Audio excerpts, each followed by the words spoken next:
This is Pankaj Ziman, faculty member of SBS Law College, Shri Ganganagar. Now we are going to start next topic of the subject public interest litigation, legal aid and paralegal services. तो हम paralegal services के under आज हम पढ़ेंगे the national legal service authority. तो national legal service authority को हम पढ़ेंगे यहाँ पे. तो देखिए हमारे पास एक एक्ट है जिसका नाम है legal service authority act in India, legal service authority act 1987. इस एक्ट के अंडर एक नेशनल लीगल सर्विस अथॉरिटी बनाई गई है.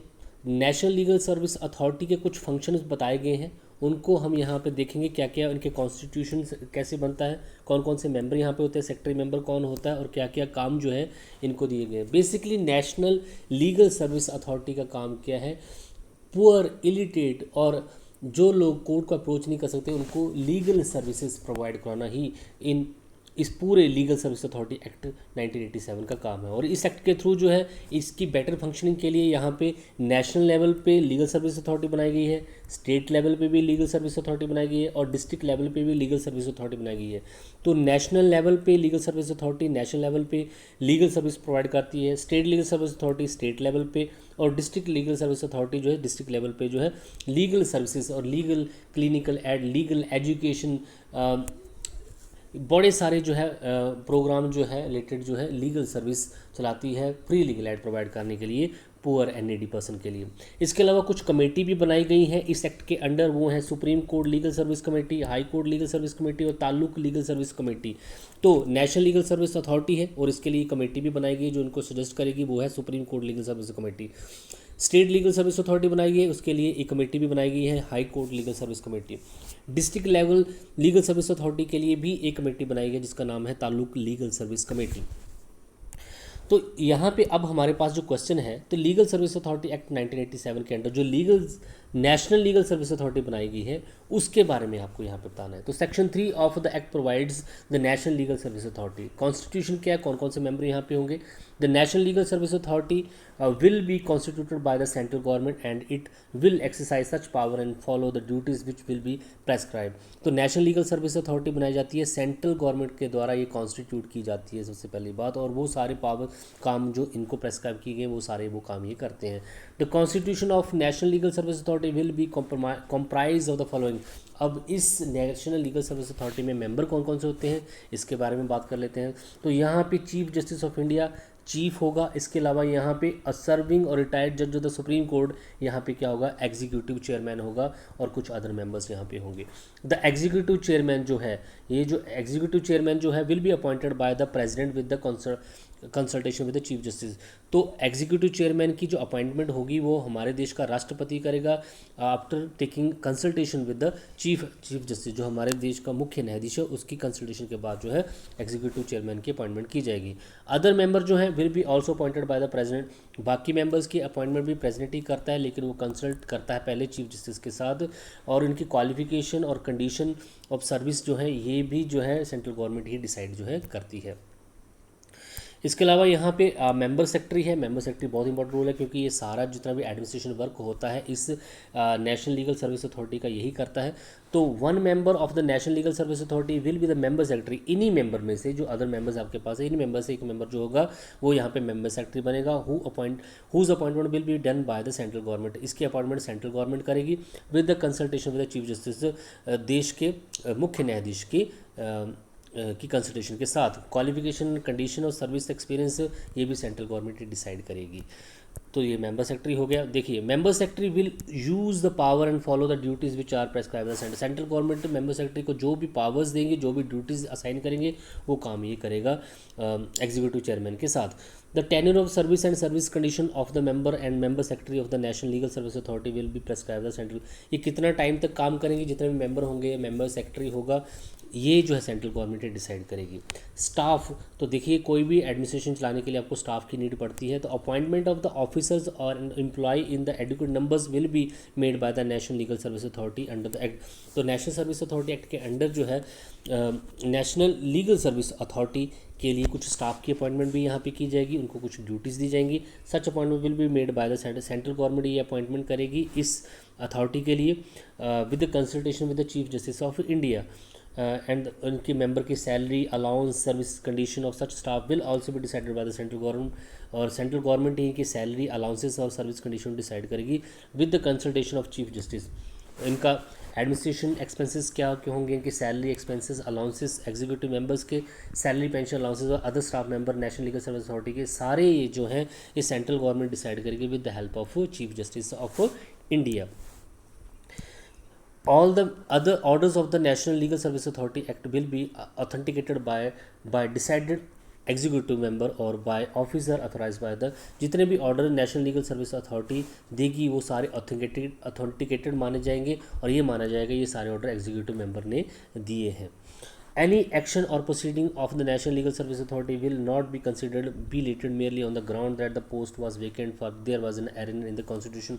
तो कोई भी प्रोसीडिंग जो है इस वजह से यहाँ पे डिले नहीं की जा सकती कि किसी पर्सन की किसी मेंबर की अपॉइंटमेंट अभी तक हुई नहीं है या कोई कॉन्स्टिट्यूशन के रिगार्डिंग कोई एरर अगर हो गया है तो। अब देखते हैं यहाँ पे most important part functioning of the national legal service authority, क्या क्या फंक्शन यहाँ पे परफॉर्म करते हैं। तो lay down the policy and principle बनाते हैं रिलेटेड टू लीगल सर्विस। देखिए इनका बेसिकली काम है क्या, लीगल सर्विस प्रोवाइड कराना to the all the needy person of the India, जितने भी पुअर फैमिलीज़ हैं जिनके पास मीन्स ऑफ सोर्स नहीं है या इलिटरेट है, जिनके पास कोर्ट में जाने के पैसे नहीं हैं, उन सभी को लीगल सर्विस प्रोवाइड करना ही नेशनल लीगल सर्विस अथॉरिटी का काम है और इससे रिलेटेड पॉलिसीज़ और प्रिंसिपल्स भी बनाते हैं। Frame the most economical and effective schemes, बड़ी सारी स्कीम बनाते हैं जिससे जो है लीगल सर्विस अवेलेबल हो सके सभी को। Utilize the fund at the disposable and make appropriate allocation of funds, इसके अलावा इनको बहुत सारे फंड जो है सेंट्रल गवर्नमेंट देती है, इन फंड की एलोकेशन जो है स्टेट अथॉरिटीज़ और डिस्ट्रिक्ट अथॉरिटी को जो है नेशनल लीगल सर्विस अथॉरिटी ही करती है। Take necessary step by way of social justice litigation, बड़े सारे necessary step social justice litigation के लिए, जैसे कंज्यूमर प्रोटेक्शन के रिगार्डिंग, इन्वायरमेंट प्रोटेक्शन के regarding, any other matter which is related to the weaker section of society, इन सभी matters से रिलेटेड जो है ये लीगल सर्विस प्रोवाइड करते हैं, सोशल जस्टिस लिटिगेशन भी करते हैं। Make necessary arrangement to give training social worker, इसके अलावा सोशल वर्कर जो होते हैं उनको, जो कि यहाँ पे मेंबर होते हैं नेशनल लीगल सर्विस अथॉरिटी में, उनको नेसेसरी ट्रेनिंग भी प्रोवाइड कराते हैं। ऑर्गेनाइज लीगल एड कैंप, इसके अलावा जगह जगह पे लीगल एड कैंप लगाते हैं, यहाँ पे लोगों को अवेयर करते हैं उनके राइट्स के टूवर्ड, रूरल एरिया में, स्लम्स में, लेबर कॉलोनीज़ में, with the dual purpose of educating the weaker, इसका मेन पर्पस क्या होता है कि वीकर सेक्शन ऑफ सोसाइटी को एजुकेट करना related to his right and उनके जो डिस्प्यूट्स हैं उनको लोक अदालत के थ्रू जो है सॉल्व करना भी जो यहाँ पे सिखाते हैं। Encourage the settlement of dispute bye way of negotiation, ये हमेशा की कोशिश रहती है कि सेटलमेंट जो हो किसी डिस्प्यूट की वो नेगोशिएशन, आर्बिट्रेशन और काउंसलेशन के थ्रू ही हो। अंडरटेक एंड प्रमोट रिसर्च, इस फील्ड में लीगल सर्विस मैटर में जो भी रिसर्च हो सकती है और किस तरीके से ये लीगल सर्विस जो हेल्पफुल हो सकते हैं पूर के लिए, इसके रिगार्डिंग प्रॉपर रिसर्च भी ये करते हैं। To do all necessary for the purpose of ensuring commitment to the fundamental duties, इसके अलावा पार्ट 4 में ए में जो फंडामेंटल ड्यूटीज़ लिख रखी हैं वो भी उनसे रिगार्डिंग भी लोगों को जो है ये अवेयर करते हैं। Monitor and evaluate the implementation of legal aid programme at periodic intervals, जितने भी लीगल एड प्रोग्राम जो है नेशनल लीगल सर्विस अथॉरिटी ने चलाए हैं और स्टेट लीगल सर्विस अथॉरिटी ने चलाए हैं या फिर डिस्ट्रिक्ट लीगल सर्विस अथॉरिटी ने चलाए, उनको टाइमली जो है ये क्या करते हैं, इवेल्यूएट भी करते हैं और मॉनिटर भी करते हैं, उनकी प्रोग्रेस को भी चेक करते हैं। Recommend the central government grant to aid for the specific scheme for various social welfare institution, इसके अलावा सेंट्रल गवर्नमेंट को रिकमेंड करते हैं कि किसी स्पेसिफिक स्कीम के लिए कुछ फंड या कुछ ग्रांट जो है प्रोवाइड कराई जानी चाहिए डिस्ट्रिक्ट लेवल पे या स्टेट लेवल पे। develop in the consultation with Bar Council of India programming for the clinic legal education, तो बार काउंसिल ऑफ इंडिया के साथ भी ये मिलकर काम करते हैं for providing clinical legal education and promote guidelines and supervise establishment working और legal service clinic and in the university law college and other institution. तो आपने देखा होगा यूनिवर्सिटी लॉ कॉलेज जो होते हैं वहाँ पे लीगल सर्विस प्रोवाइड करने के लिए स्टूडेंट को जो है गाँव में भेजा जाता है, उनके सेमिनार्स होते हैं, ये सारा जो है बार काउंसिल ऑफ इंडिया के साथ जो है ये कंसल्टेशन करके ये प्रोग्राम बनाते हैं। Take appropriate measures for the spreading legal literacy and legal awareness, इसके अलावा जो जरूरी कदम हो सके जिससे लीगल जो लिटरेसी बढ़ सके, कानूनी ज्ञान बढ़े लोगों का, कानूनी अवेयरनेस लोगों की बढ़े, इससे रिलेटेड जो है जितने भी इंपॉर्टेंट मेजर्स जो स्टेप्स उठाए जाते हैं ताकि वीकर सेक्शन ऑफ सोसाइटी जो एजुकेट हो सके उसके राइट से रिलेटेड और उसके प्रिविलेज और बेनिफिट से related. Take special efforts to enlist the support of voluntary social organisation. इसके अलावा जितने भी एनजीओज होते हैं, सोशल वेलफेयर इंस्टीट्यूशन होते हैं, उनके साथ भी मिलकर ये काम करते हैं।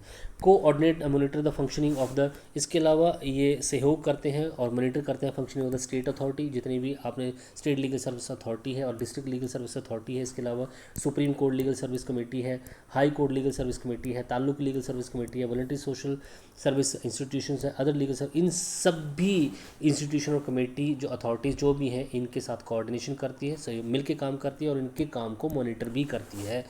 तो ये है आपके पास। इसके अलावा section 5 of the act it has been stated that in the discharge of the function under the act the central authority shall wherever appropriate act in coordination with the other government and non government agencies. तो इस act का जो purpose है, इस authority को बनाने का जो पर्पस है, उसको एकम्प्लिश करने के लिए ये कोऑर्डिनेशन भी करती है गवर्नमेंट के साथ, नॉन गवर्नमेंट एजेंसीज के साथ, यूनिवर्सिटीज़ के साथ, कॉलेजेस के साथ, ताकि लीगल सर्विस प्रोवाइड की जा सके पुअर्स को। तो ये आपके पास national legal service authority under the legal service authority act of 1986। Thank you so much.